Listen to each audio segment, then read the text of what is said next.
Hey, Big Sean, welcome back to the show, Hey, brother. thanks, You were guys. gone what for about 3 weeks? Yeah, Three about weeks yeah, you were gone. yeah, yeah. Yeah.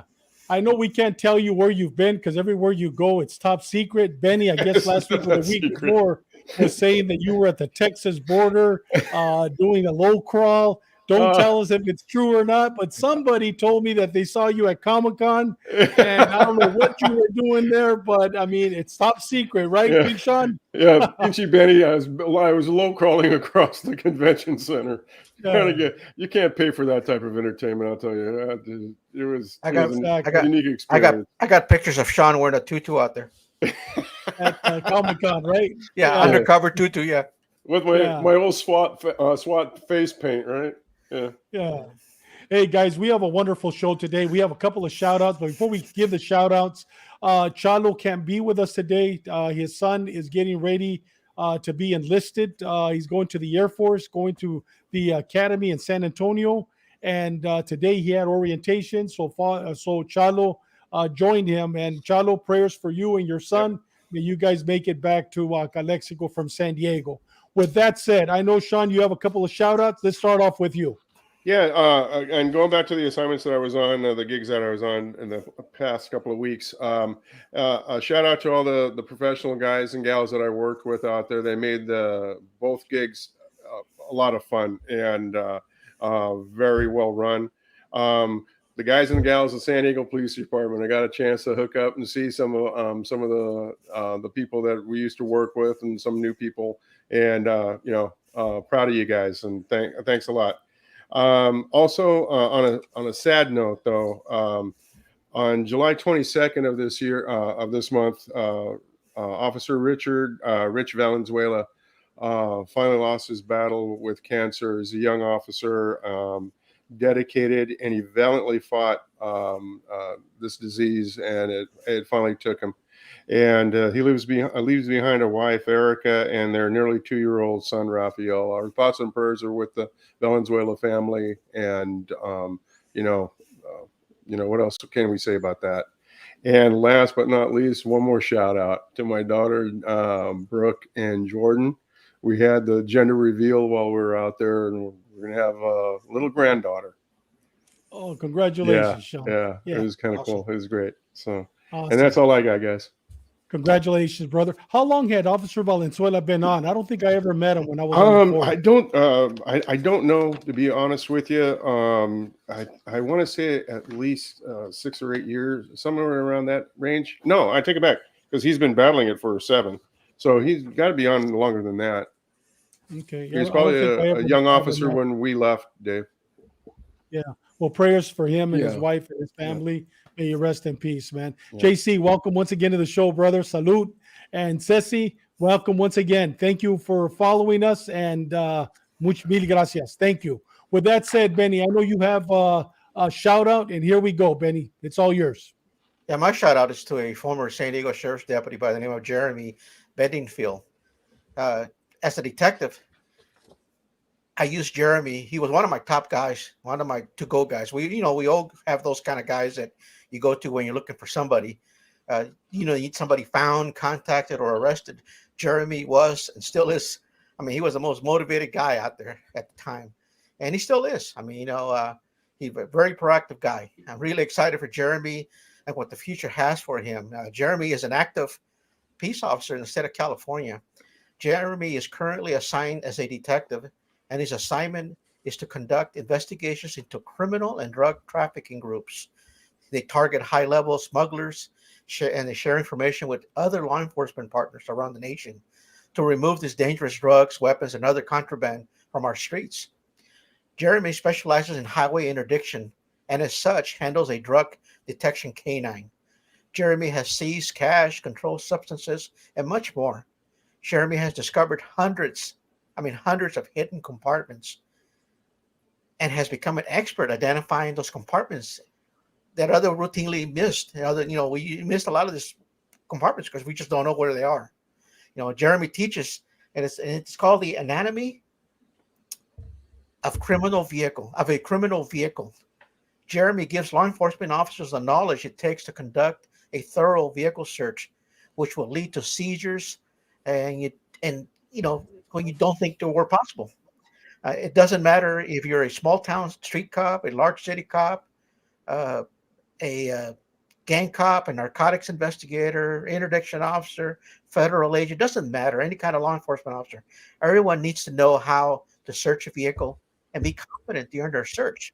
I mean, during these classes, Jeremy will explore natural voids, sophisticated electronic hidden compartments, deep concealment methods, and other concealments utilized by criminal groups throughout the United States and Mexico. All the content comes from Jeremy's firsthand experience. The anatomy of a criminal vehicle is much more than just a hidden compartment class. You will learn how carriers are recruited, how criminal vehicles are obtained and utilized in criminal groups. It's just a great class for all of law enforcement. I'm very proud of Jeremy. I mean, great job, Jeremy.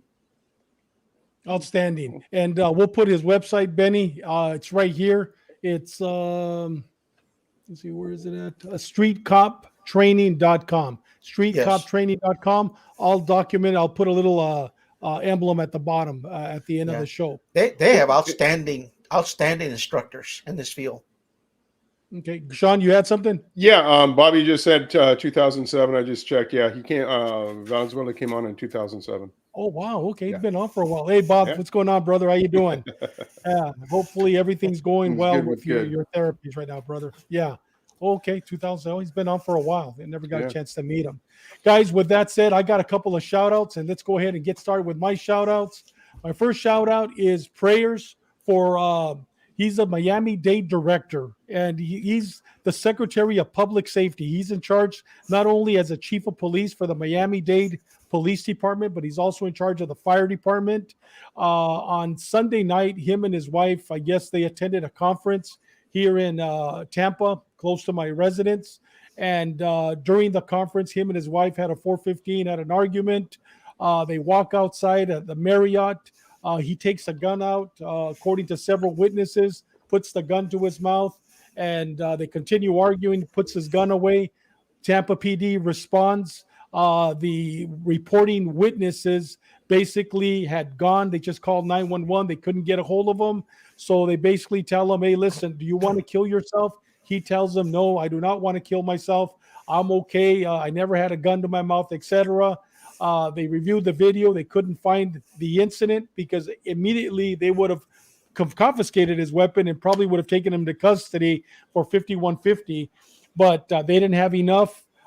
He goes back to his room. This is at 6:30 at night. He goes back to this room about 8 o'clock at night. Marriott goes to the room. They tell him, hey, you have to leave. You caused a lot of problems here. So here's a director of public safety, poor man, Alfredo Freddy Ramirez. They basically tell him to leave. He leaves the hotel, and on his way home back to Miami, probably about 8 miles from where I live on the I-75, the Riverview exit, he stops his vehicle, puts a gun to his mouth, and he shoots himself. Luckily for him, he's alive, and they said that he's going to lose one eye, but it sounds like he's out of the critical condition. He's stable. He's going to be able to survive. Prayers for him and his wife and his family that he may seek the proper help, and that for him to know that it's going to be okay, So prayers for Alfredo Freddy Ramirez, the third Miami-Dade Public Safety Director. With that said, guys, I have two more. Guys, I don't know if you've had a chance, ladies and gentlemen, had a chance to watch this movie, The Sound of Freedom. I highly recommend this movie. Without a doubt, it's 5 stars. I'm not going to tell you what it's about. You've probably been reading about it, but I'll tell you that is something that is very dear, not only to my heart, but to every law enforcement officer when it comes to child trafficking. This movie will definitely open your eyes. And you know what? The more we invest into this movie, please go watch it. I don't know if you want to take your small children, but take your family members. This is a movie you do not want to miss. It has a beautiful message at the end. I highly recommend it.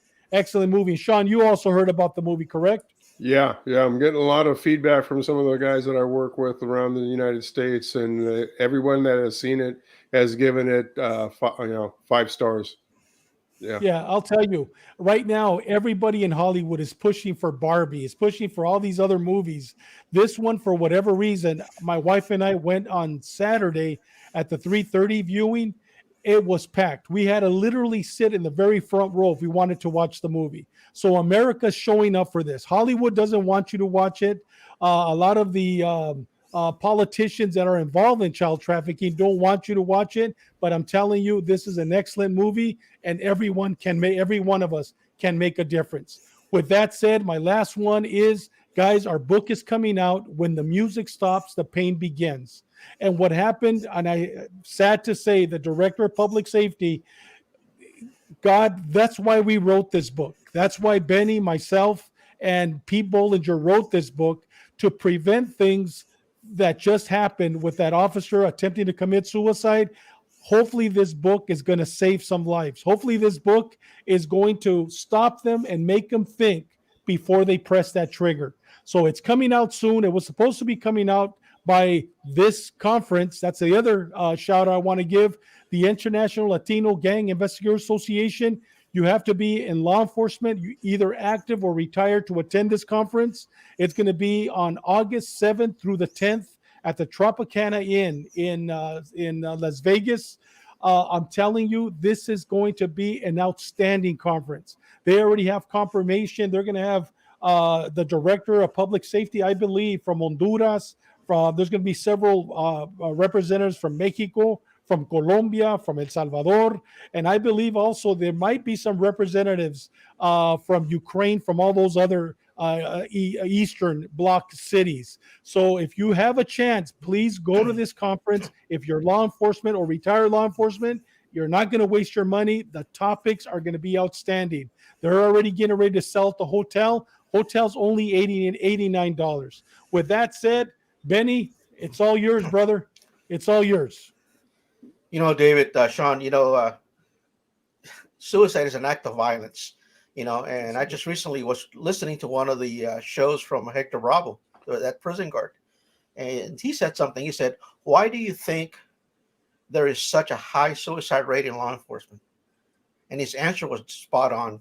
It's because of the exposure of violence, our exposure to violence. I mean, we see violence day in and day out. I mean, constantly. And sometimes we just turn that violence against ourselves. It's just sad. I think the title of the book is spot on. When the music stops, the pain begins. I mean, like you said, Benny, we see this stuff day in and day out. And then at the end of your career, or even during your career, you just come to a point where you just can't take it. And again, like when I came on, you never showed any emotion at all, period. Right. And you know what, Sean? We not only cover law enforcement, but we cover corrections. We cover first responders. We even have a whole chapter on boxers. Yeah. A lot of boxers today are suffering from PTSD, are suffering from ACIST. And I'll tell you, we cover them. We cover nurses, dispatchers, even teachers. There's a whole chapter on teachers, which is outstanding. So this book doesn't only cover law enforcement, it covers everybody in general. With that said, Benny, we have a great guest. We've already burned 15 minutes on just shout outs, but guys, it wasn't in vain. Prayers once again, prayers for that director of public safety. God bless him. Yeah. Benny, it's all yours. Well, today we have Brian Parry. I mean, Brian's been with us before. Many have asked for him to return. Well, he's here. He's back. And he's going to be back a couple of more times because we got so many topics to talk about. Brian Parry, for those that don't know who he is, he worked on the streets of Los Angeles and other Southern California cities as a parole agent and special agent with the California Department of Corrections Special Services Unit, known as SSU. He retired from the California Department of Corrections and went on to train over 40 law enforcement agencies about gangs, specifically prison gangs. He is a known expert in intelligence gathering, officer safety, extremist groups, terrorism, and counterterrorism. Brian worked for the FBI, the Department of Homeland Security, the California Attorney General's Office, and several other agencies during his career. While with the FBI, he designed, implemented, and managed a multi-agency intelligence task force. In 2018, Police and Fire Publishing published his first book, The Eye of the Devil. Outstanding book. It is a first-hand account of the California gang wars. Since then, he has co-authored a second book about the La Nuestra Familia prison gang with Ramon Mundo Mendoza, a former member of the Mexican Mafia. Anyway, Brian, welcome to the show again. Hey, thanks, guys. I'm glad to be here. And yeah, thanks for the invite. I appreciate it very much. Thank you. So, brother. Brian, this is probably going to be a little bit of a controversial topics we're going to talk about here. But, us as cops, we're constantly talking about this kind of stuff. The public's out of it most of the time because media doesn't talk about it. It's not politically correct. So my first question to you, Brian, let us start by telling us a little bit about your law enforcement background, especially your career with the elite unit, that special services unit, how you were selected, and what does SSU do? Well, I started when I was 21 years old, and I was a parole agent in Los Angeles. I was there for about 9 or 10 years, and I wanted to get into the special service unit. And the special service unit started in 1964. And it's a small kind of an investigative arm of the Department of Corrections, sometimes referred to as the police arm of the Department of Corrections. And their mission, they target the most violent people on parole and inmates inside the prisons. So, I was looking for more. I was burned out working caseloads in East LA and South Central. I wanted to do something more, and I wanted to go after parolees full time. So it took me, I interviewed 5 times for this job, and I was recruited. In those days, you kind of had to be recruited to get into SSU. But, it was after my 5th interview when they finally said, "Hey, we'll take them." But before that, they gave me a 60-day tryout. And I thought, okay, man, I got 60 days, to prove my worth. And I went hucklebuck. I think I arrested about 30 parolees in 60 days. And so when I interviewed the last time, I got in. But, we were a highly armed unit for those days. We had 9mm in the 70s. We were one of the first police units to get semi-automatics, and we had Ruger 14 Mini 14s in our trunks. The 870 shotguns. We were allowed to carry a backup of our choice. So we were pretty well armed, and so I got in there after my tryout, and I worked for 14 more years in Los Angeles, going after the prison gangs, street gangs, anybody who was wanted or was a suspect in serious crimes. And then after a problem I had with the A-Tray Gangster Crips after the LA riot, I had to leave Los Angeles. In fact, I went to San Diego. I was down there for about 3 or 4 months, but I was commuting from Orange County to San Diego, and it was killing me. And so finally, I bit the bullet. I took I took a promotion and went to Sacramento headquarters, which if there's a place you need a stab-proof vest, it's in CDC's headquarters, because they eat their own for sport. It's a tough place to work. And I ended up chief of investigations for the department, and then I ended up as the assistant director. But I was in SSU for 23 years, and the longest person to be in SSU. It's a great unit. It's not fully known statewide. It's usually known by agencies that get to know us and work with us. It's one of those units where we can work any case in the state, anywhere, and they gave us freedom. If you started a case in Los Angeles and went to Oakland, you go to Oakland. You didn't have to hand it off. So it was a great unit. I enjoyed it. I learned a lot. I worked alongside the best cops in California. I ran with the guys, the go-getters, the guys that didn't watch the clock. They weren't worried about going home. They were worried about catching the bad guy. We didn't chase the overtime. We chased bad guys. So it was a great unit. I was there for 23 years, and it was a wonderful experience. And I met the best of the best in terms of cops throughout California, and the best that corrections had to offer. So yeah, that's a little bit about the unit and their target mission.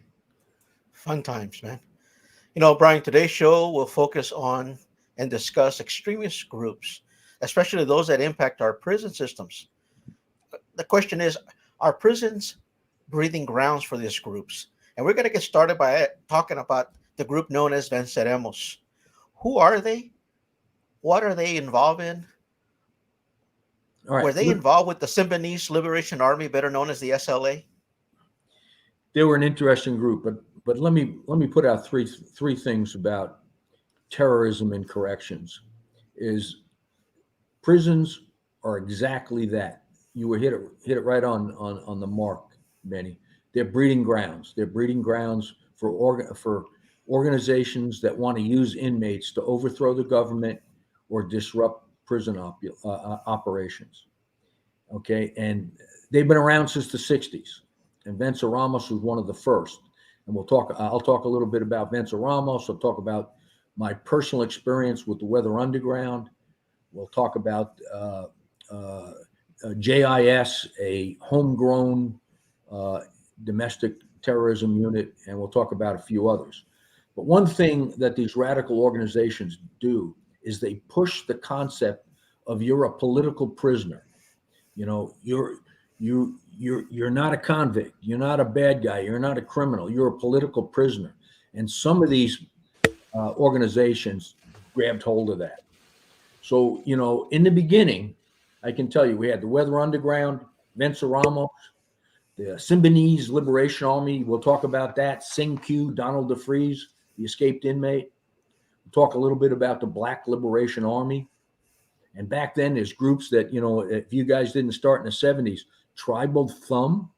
A lot of people don't know about Tribal Thumb. That was a mixed race group run by a guy named Earl Thatcher, who ended up getting killed by another group. We had the United Prisoners Union. We had Wellsprings Commune. And that's just to name a few. I mean, we had a lot of terrorist groups, domestic terrorist groups, getting stirred up in the system. But Venceremos, now they were a revolutionary group. They had ties to other Venceremos groups around the world. But in the Bay Area, they got involved with inmates. And what they wanted to do is organize inmates to be the tip of the spear to overthrow the government and to disrupt prison operations. Okay, they were responsible for bombings, murder of a police officer. Okay, so they realized the influence of the Mexican mafia and the Nuestra Familia. And they constantly visited and wrote the leadership, corresponded with the leadership of the mafia and the NF, because they wanted to convince them to drop their differences and unite and go with Venceremos to overthrow the government. So, I mean, they were a dangerous group of folks. And there was a case in the early 70s. One of their leaders was a guy named Beatty, Beaty. He was an inmate at the Chino prison, California Institution Men at Chino. Well, Venceremos dummied up an out-to-court order. They went to the court, somehow did this. I don't remember all the details, the background details. They served it on CDC. And one morning, two correctional officers with Beatty in a Chino prison car leaves the prison, and they go northbound on Central Avenue, and a couple of carloads of Venceremos run them off the road. They shoot both correctional officers. They kill an officer named Sanchez, and they wound the other officer seriously, and they spring Beatty. So Beatty's out, and he's going.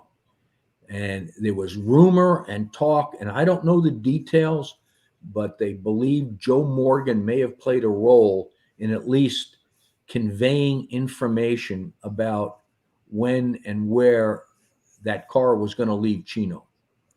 Make a long story short, there's a national manhunt for these people. They recapture Beatty on the Golden Gate Bridge. They get it. They find him in a car. He's coming across the bridge. They block off the entire bridge, and they take this guy down. And he had a trunk load full of guns. They eventually identify a couple of females and a couple of males that were involved, and they locked them up in the San Bernardino County Jail because that's where the murder and the escape occurred. And even while they were in jail, they would, and also in jail at the time, were the NF guys who killed Cadena, the Mexican mafia guy, the guy they threw off the third tier and killed him, and then stabbed him to death when he hit the concrete down below. So they were all in the San Bernardino County Jail at the time, and they were getting messages sent back and forth. And then I think finally Joe Morgan, told them, cut it out. We're not going to get involved. And the NF decided they weren't going to get involved. And I had some of the original letters when I first got to SSU between the Vencer Ramos people and the Nuestra Familia, and letters written to Joe Morgan. So it was a pretty interesting twist of events. But these guys were really, really dangerous folks. And they were associated with the Symbionese Liberation Army. There was an inmate, Donald DeFries, and he took on the name Sing Q, and he escaped, and they went through California killing people. They killed a school superintendent in Oakland. They got involved in a number of bank robberies, kidnapped Patty Hearst. It was a national, international story. I was a parole agent in South Central Los Angeles when they were cornered in a house in Compton, and they shot it out with the police, and the house ended up burning down, and a number of them inside were either shot to death or burned to death. So, I mean, it was crazy, crazy times. And the Vencer Ramos was right there. But let me add another dimension to this, because I know you guys know who Bill Hankins is, Sergeant Bill Hankins. Yes. One of the most influential gang investigators, probably the most knowledgeable gang investigator in his day. He was a sergeant at San Quentin, later went to SSU. But I can tell you this, and let me read this. It was in 1973. The House Committee on Internal Security was a standing committee of the House of Representatives. In 1973, the committee held hearings across the country about groups that had infiltrated the U.S. penal institutions. And they wanted to know about what revolutionary groups and how they infiltrated and convinced inmates to become radicalized. Hankins spoke for 2 hours in front of that committee without even referring to his notes. And he went over all of those revolutionary groups that were active in CDC. And then he went on, of course, to talk about the prison gangs. But Hankins was always well known. I think his book, The Alpha Guard, is out there. And I think you guys may have previewed that once before. So Hankins was right in the middle of this thing. And I said this on your previous time I was on, that I had the opportunity when I got hired into SSU. He was already there. He was working in the Bay Area. And at that time, they sent you to each field office for a week to see how the other guys worked. And I was able to spend a week with Hank and learned a lot from him. I just soaked it all in. But anyway, that is the Vencer Ramos and some of the other groups. But if you'd like, I'll touch on the Weather Underground and my personal experience with them, if you want to hear that story. Yeah. Hey, Brian, there's a question from Seamus Donahue. The SLA somehow evaded law enforcement detection for 22 months between 1973 and 1975, with the exception of Concord in 74. How did this happen? They had safe houses all over. And, they were connected to the Black Liberation Army, which was really very active on the East Coast. So the BLA, the Black Liberation Army, they were tied in to these revolutionary groups on the West Coast, and they hid each other out. They had safe houses all over the country where people could go lay low for a while and then go ahead and do a bank robbery and get active. So they were, a lot of these people in these groups, they weren't thugs other than St. Q, Donald DeFreeze. A lot of these people were well-educated people. They were not dummies. So, and they had this interconnection with the East Coast through the Black Liberation Army, and they hid one another out. They were stashing BLA members on the West Coast. Okay. And plus, in those days, law enforcement really didn't talk to one another as much as we do today. And not every department had a large intelligence unit. Okay. So they were able to elude us for a long time. And, eventually the police caught up with them. But if there's no more questions on that, I'll go on to the Weather Underground. So I was a young parole agent in Los Angeles, and there was a conservative state senator in Orange County, and the Weather Underground was a group of domestic terrorists. It used to be called the Weathermen, the Weathermen, but they had so many influential females in there that the females convinced them to change the name to the Weather Underground. And the Weathermen was, I always forget what it was named after. It was named after Bob Dylan. Had a song, Subterranean Homesick Blues. You don't need a weatherman to tell you which way the wind blows. That's where they got their name from. Okay. So back in the 80s or late 70s, 5 members of the Weather Underground decide they're going to blow up this state senator's office. And they had been planning it for 6, 8, 9 months. Unbeknownst to them, they got infiltrated by the FBI. There was an FBI agent in the group. And the night before the bomb was supposed to go off, the Weather Underground people involved in this were in Los Angeles and in Houston, Texas. And the FBI, swept in there and took them all down. Mm-hmm. So 5 of them went to California State Prison, 3 men and 2 females. I think they served 5, 6, 7 years. So when they came out on parole, the regional director of parole said, I want them all under one caseload and I want Brian to handle them. So at first, the 3 men came out. Okay. Then the 2 females were extradited to the state of Washington because they were involved in blowing up an ROTC building. Okay. So they went to Washington first, got adjudicated there, and then they owed California time and they came back. I didn't supervise the 2 females. I supervised the 3 males. And the first, we had special conditions of parole on them that they could not communicate with one another. And they didn't like that. Okay. And their lawyers didn't like it. Each one of them had a lawyer. And one of them had a guy named Rowan Klein, and he defended prison gang members. And I knew Rowan pretty well because I had arrested a lot of prison gang members. So the first day this guy comes into the parole office for his initial interview, he's got Rowan Klein with him. So I come out to the, reception area and I say, come on back. And Rowan Klein gets up to come back. I said, whoa. You're not coming in, Rowan. And he goes, what do you mean? I'm his lawyer. I said, yeah, but he's on parole, not you. You have no right to sit in on these meetings. So have a seat. And when he's done, he can tell you all about it. And then another one had a lawyer, and I'm trying to think of her name, but she was the Menendez brothers when they got arrested for killing their parents. She was their lawyer, and she was mentored by Rowan Klein.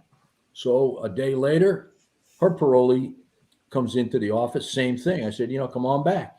And she gets up to say, hey, I'm coming in. And let me tell you, she was a force to be dealt with. I said, no, you're not. And, I thought we were going to go toe to toe. And I had to call a supervisor and I got to say, hey, she's not coming into this interview. And finally they had to sit her down. So I supervised these guys, the three of them, for a year and a half.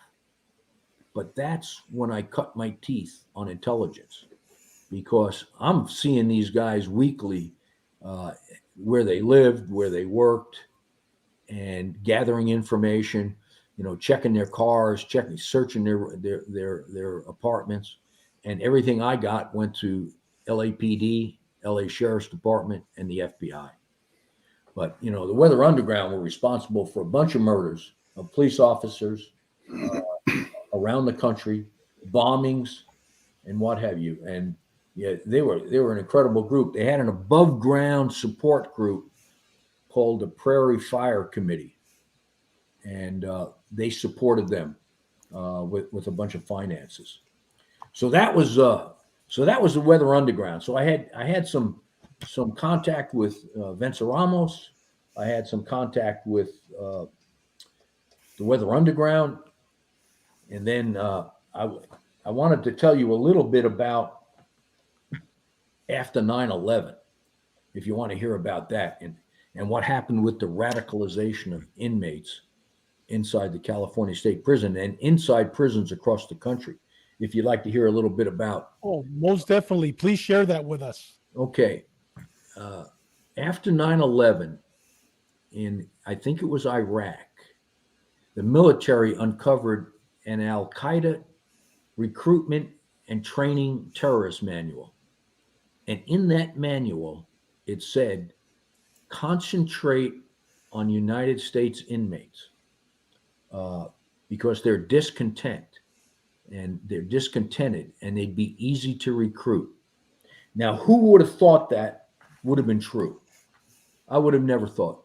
So after 9/11, I can tell you the first thing that happened after 9/11, I was the acting director of corrections for a couple of days because the director was in a conference off-site with the 34 wardens.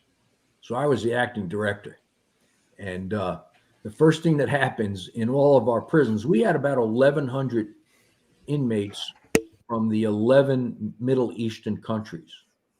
Well, after 9/11, and they watched it on TV, all the white inmates in the prison system attacked the inmates from the 11 Middle Eastern countries, and we had to lock them all up for their own safety. In fact, I had a conference call with all the prisons and said, hey, not only lock them up, lock everybody up for the time being, because I don't want a shit show on while I'm here. So lock them all down, and then we'll decide who's coming out. But hey, Brian, I have a quick question related to that. Did they also attack all the Muslims doing time, or they just attacked these foreigners from other countries? Anybody that they thought was, from an Arabian country or a Middle Eastern country, Muslims, American Muslims, didn't matter. They were, all of a sudden the white inmates had this, national pride, and they started attacking anybody that they thought was a Middle Easterner. So we locked all those Middle Easterners down. But during that time, shortly thereafter, there was a group, and I can't pronounce, I've never been able to pronounce this group, but they changed their name to the Assembly of Authentic Islam. And a couple of inmates in New Folsom State Prison, which is California State Prison at Sacramento County, they formed this radicalized inmate group. And we didn't know about it. It was completely flew under our radar. And there was a robbery of a gas station in the city of Torrance, south of Los Angeles. And the cops get there, they arrest them in an in-progress robbery. And then they get warrants and they go search these 3 or 4 guys' apartments, and they find all of this radical literature leading back to New Folsom Prison. And then as a result, we were in national news, we were in international news at the time, and it was like, life can't get any worse for us trying to run a prison system, and we got a domestic and terrorist group right under our nose, and we didn't know about them. So the long and short of it is, we cracked down on that group.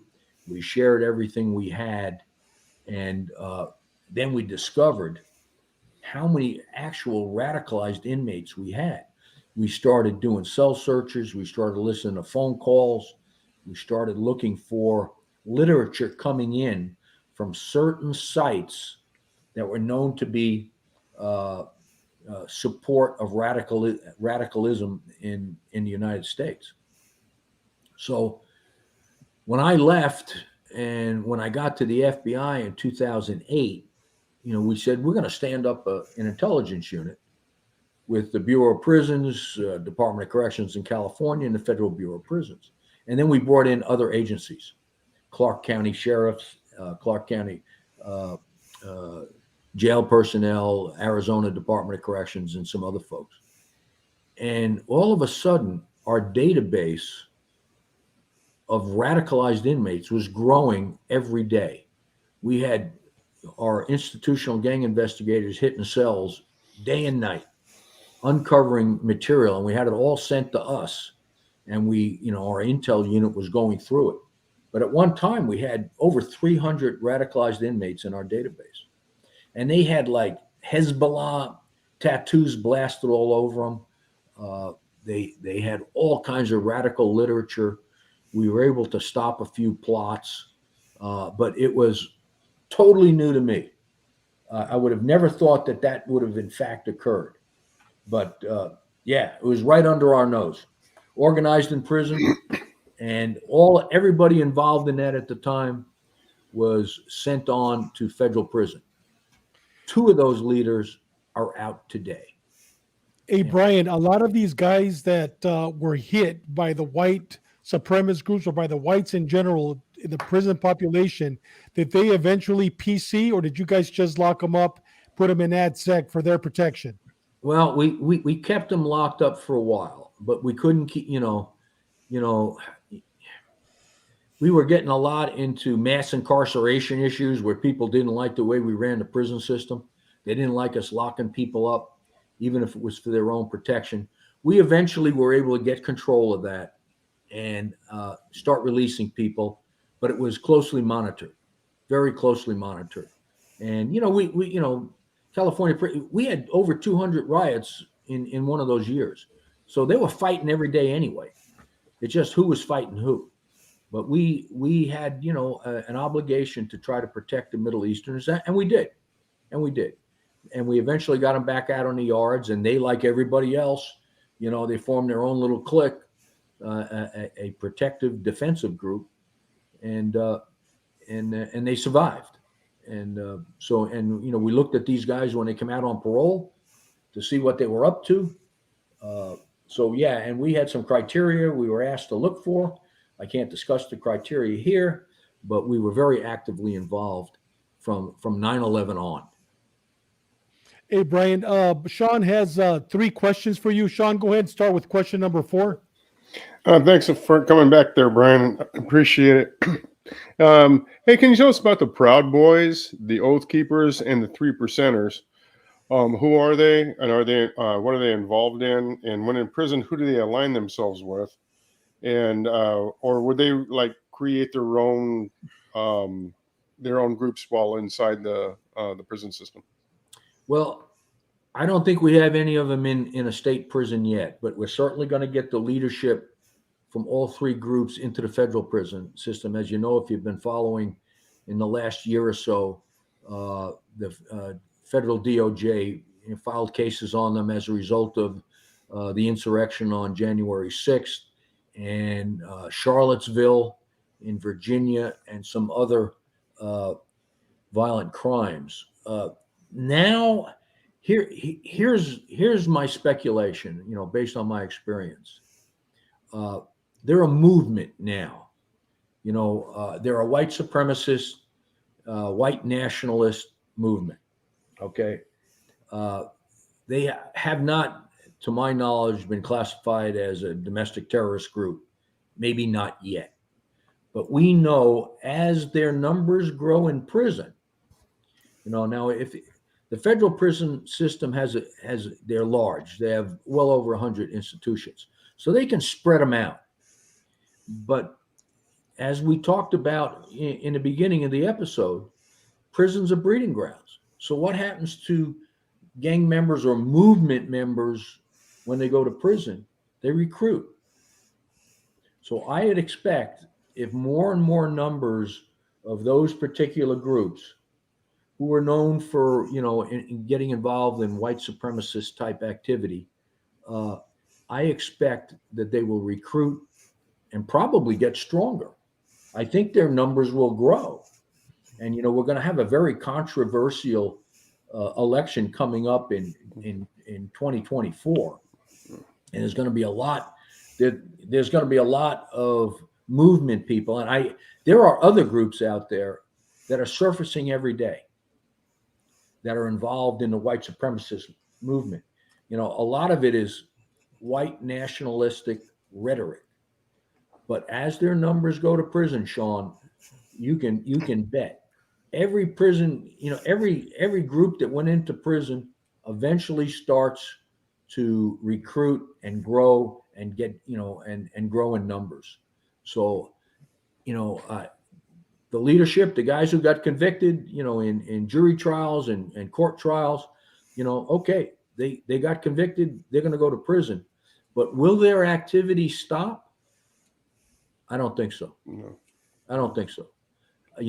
This is the federal government said the white supremacist movement is the biggest threat to the security of the United States.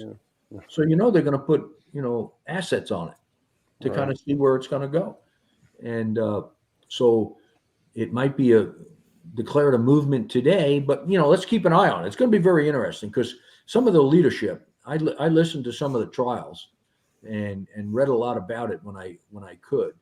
And these guys are smart guys. Okay, not smart enough to avoid getting found guilty, but one of them is a Yale Law School graduate. So I think his name is Rhodes. So they're not dummies. And are they just going to lay down and become a lounge lizard in a federal prison and not do anything? I don't think so. I don't think they're of that nature. But go ahead. I hope that answers your question. Yeah. Hey, Brian, we have also a statement from Jerónimo de los Cielos from Arizona. Welcome to the show, Jerónimo. Thank you for following us. Old Patch, I guess he's one of the main, or he was the president, I believe, of the Proud Boys and one of the directors, representatives, received an 18-year vacation in FBOP, Federal Board or Federal Bureau of Prisons. Now he can work in prison law library. He made a statement. Do you know anything about this guy, Old Patch? I just heard it. I just heard his name. I'm not familiar with him, and whether he works in the law library or not, every inmate has a right to get to the law library.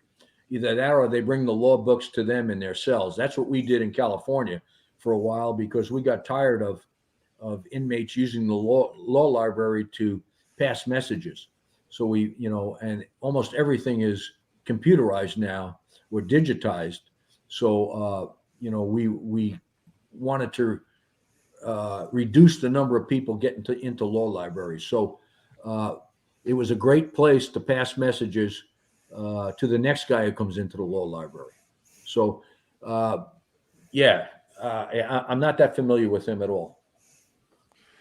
Brian, another question that I have is Proud Boys and law enforcement. We've seen a lot, even right now, one of our listeners, I believe he's probably in the military. I'm not sure where he is, but he's responded to a lot of the major incidents at the White House. I don't know if he was there during the insurrection, but he was definitely there during the Floyd protests at the White House. He mentioned there are some in my unit as we speak, some of these Proud Boys in law enforcement. I believe this gentleman might be law enforcement or military. Do you foresee the Proud Boys eventually becoming a domestic terrorism group and classified as such by the federal government? I think it depends. Well, number one, I bet you the number of Proud Boy type guys that are disgruntled with the way the government is running I bet you there's more in law enforcement than we know. Okay. Yes. And what happens to them in the future depends on their behavior in prison. If they continue to recruit and stir up things on the street and in prison, they may get reclassified from being a movement. I'm just thinking about the words the president said and other people said, that they're the biggest threat to national security. So let's see. Let's see what happens when they go to prison. Maybe they lay down. Maybe they figure, hey, I got a stiff sentence. I want to go home someday. I want to go home on parole or get released early, so I'm not going to stay involved. That's one thing about long prison sentences is, you got to make a decision in prison. Hey, the only way I'm going to get out of here early is by not getting involved in stuff. So it's incumbent upon them. If they get involved, they're going to spend more time in prison, and maybe the whole movement gets reclassified. I don't know. That's a federal government obligation, not on the state side. So it'll depend on their behavior in prison and on the streets. Hey, we have another question or a comment also from Roy and Hambre, a good friend of mine from Castle Park High School. I grew up with him. Roy, thank you for watching the show again, my brother. Sorry I'm late. As a former Marine, I have issue with government groups going beyond peaceful protest or loud vocal protest. Once property is damaged or physical altercations occur, to me, they are domestic terrorists. It kills me to see my Marine brothers silent or agree with those kinds of actions. You're right on, Roy. You know what?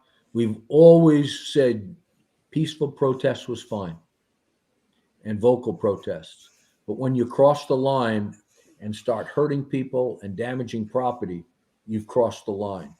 And it's happening a lot. I mean, I watched that Charlottesville protest and watched that get out of hand. And of course, I watched I couldn't stop watching the January 6th thing. I mean, I watched it like I watched those planes going into the towers on 9/11. I couldn't get it out of my mind. And I was angry that there were so many cops and former cops and military guys involved in this, because, a lot of us are disgruntled with maybe the way government runs, but I'm not going to cross the line and hurt somebody or damage property. I'll do it in a peaceful way. So he's right on. Sean, go ahead and go straight to question 7. That's a great question. Yeah. Brian, BLM and Antifa have caused so much damage and are as violent as the Proud Boys, the Verismamos, and the Weather Underground, and the SLA. Why are they not designated as an extremist group or a homegrown terrorist? And what's your take on this? And is our government unwilling to take them on because rich, influential people sponsor them? And let's face it, many of these participants are young, wealthy college individuals. Well, good question. And I don't know if I know the answer. I have an opinion. And my opinion is, Antifa has caused a lot of damage. I watched a lot of TV coverage up in Portland. And I also watched it here in Sacramento, where we had initially white supremacists protesting, and then Antifa got involved, and it went totally violent. We had 132 businesses damaged in downtown Sacramento and had to be boarded up. It really affected our economy. Why they have not been classified, maybe other than a movement, I don't know. The Black Lives Matter thing, it gets real touchy because it crosses the racial line issue. And, everything becomes racial today in this country. If you're black and you disagree with a white, it becomes racial. If you're white and you disagree with a black over something, people escalate it when, nobody talks anymore. Everything gets escalated. So I don't have an answer to that. It's an interesting question. And I've asked myself that several times, and I don't know the answer. but it may have something to do with politics. I know that we're a couple of years ago we were in Chicago doing a detail, and they had a major parade protest, all for Black Lives Matter, and 75% of the people in that parade were white. Yeah. I mean, Yeah. I don't know whether you can say, "Hey, Black Lives Matter are all blacks," because they're not. You watch. I watch it. I watch it, and it's a mixed race group, really. Mm-hmm. But still, when anybody crosses the line and causes damage to property or to other people, we got to take a real hard look at them. And here's the problem. I know what happened in our town here is it's finger pointing. Who started it? Who did what to whom? And here the police are stuck in the middle, trying to break this whole thing up, and then using footage, trying to figure out who the aggressors were. And we had aggressors on both sides. So it's a problem, and I don't know if it's going to go away. I'm concerned about the 2024 election, and where's that going to go? And could that really stir the pot and bring some of these groups out again and fighting one another in our streets? Right. Hey, Brian, we have a question from Malabala. Malabala, welcome to the show. I think this is the first time we see you on our show. Welcome. Please hit like and subscribe to our show. He says, any comments on the undercover FBI agents posing as Trump supporters on January 6th? Is this all speculation or is this a fact, Brian? Do we know? I have no idea. I mean, I'm not that close to it. I couldn't comment on it. I can't step out there because I don't know. I don't know. Yeah. Well, guys, Benny, do you have anything else, man? This has been a very interesting, very deep topic, Brian. Is there anything else that you want to touch, Brian, before we go ahead and close up? Anything that you feel that we missed or that you feel that is pertinent for everyone to know? I don't know. Domestic terrorism, international terrorism. This is a huge topic, and it's a huge problem. At one time, I think I forget what country it was. May have been Syria. That the Minnesota Department of Corrections had like 15 or 20 of their former inmates identified as going to terrorist camps in the Middle East. So, I mean, that's big. We had the Lackawanna 6. We had a lot of people got radicalized in prison. And that's not going to stop. And I don't care whether it's Middle Easterners getting radicalized. Hey, in our Middle Eastern or a database of radicalized inmates, we had white guys that had Hezbollah blasted on them. So it's not just, you can't say it's one particular race or what have you. Initially, we saw former black street gang members being radicalized. After a while, there were whites, there were a couple of Hispanics, so you need a scorecard to keep track of this. But I think it all points to the importance of intelligence units and sharing of intelligence. Because what we find in Los Angeles might be different than what San Diego finds, but we got to talk to one another because different things trend. So, it's a huge topic. It's a very serious topic. It's a national security topic, and we can't take it lightly. Hey, Brian, I would love for you to come back to the show, and I'm sure that Benny, Chalo, and everybody would agree. Sean would agree with me. I'd love for you to come back and talk about narco-terrorism. I mean, the ties that narco-terrorism has with China, bringing all the precursors, with Russia, fentanyl killing over 400,000 of our youths. I mean, talking about terrorism, domestic terrorism. I mean, it's here. I would love for you to come back, and I know you do a lot of research on these type of topics. Hopefully, you come back and talk about that in the near future. Well, let's talk about me coming back. That's a big topic, yeah, exactly. And look for guys that maybe have firsthand personal experience in it. Will you, David? Because I'm a little bit distanced from that. I like to talk about things that I had my mitts on. Yeah. And from personal experience.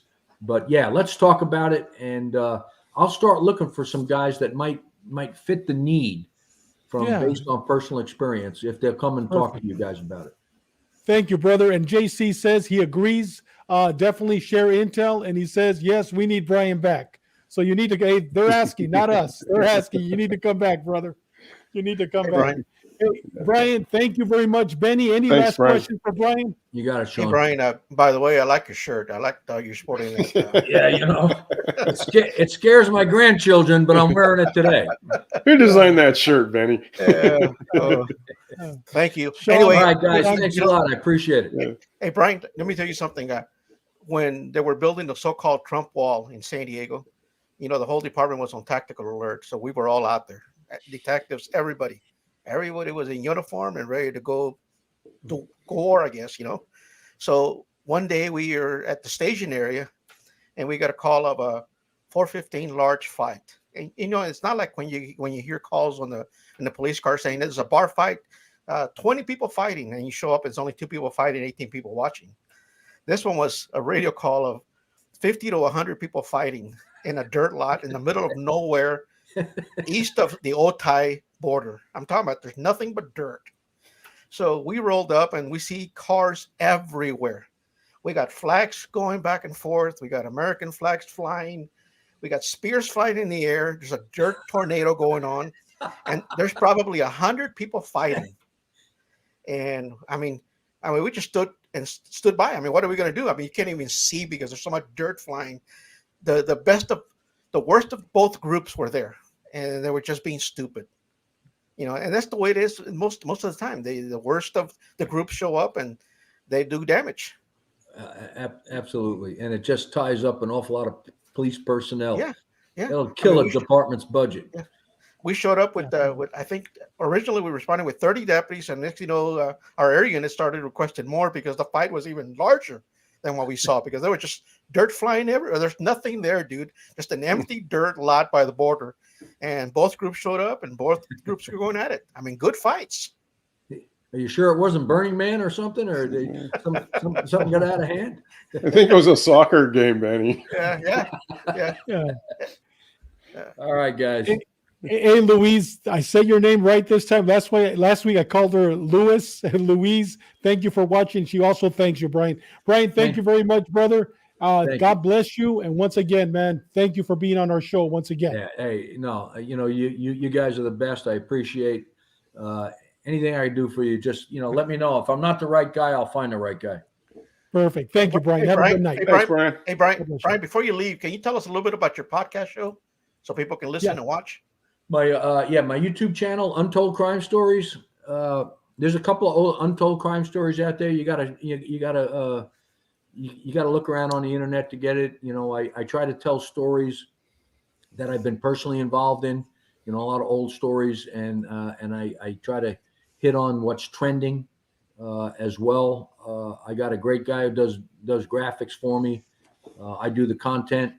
We took a couple of months off. We regrouped. We were working on some film projects, but now we're back and we're going to be, posting new episodes frequently. So Untold Crime Stories. And I've got another book, which you guys promoted for me last Tuesday, Hit List, Time to Die, about a couple of parole agents in Los Angeles working gangs. And my publisher told me today the thing is selling really good.